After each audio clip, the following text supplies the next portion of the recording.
In today's video, I'm going to teach you how to change the time zone on your Shopify store. Understanding the correct time zone settings is essential for any store owner, as it helps ensure that your reports, order timings, and any time-sensitive activities align properly with your local schedule. So, let's walk through the steps to adjust this setting on your Shopify admin dashboard. First, you'll need to log into your Shopify account. Once you're on your admin dashboard, you're going to want to direct your attention to the bottom left corner of the screen where you'll find the Settings option. Go ahead and click on that.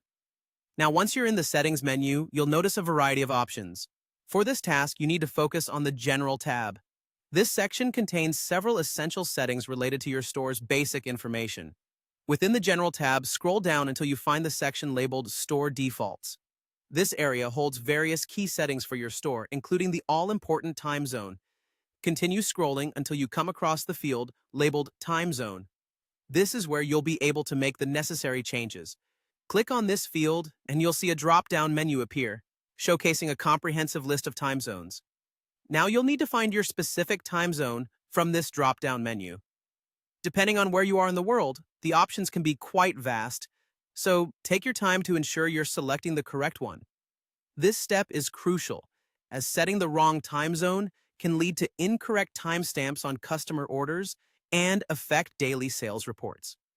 As you make your choice, remember that the time zone should correspond to the primary location of your business operations or where your major target audience resides. Once you've located and selected your correct time zone, the next step is just as important: saving your changes. You'll want to look for a Save button, typically found at the bottom of the page. Click on Save to ensure that your new time zone setting is securely updated. This step confirms that the changes have been applied successfully, so your store reflects the correct time moving forward. And that's it. By following these straightforward steps, you've effectively set your Shopify store's time zone to align with your regional timing.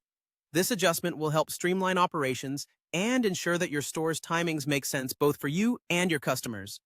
Thanks for watching, and be sure to check back for more handy Shopify tips and tutorials.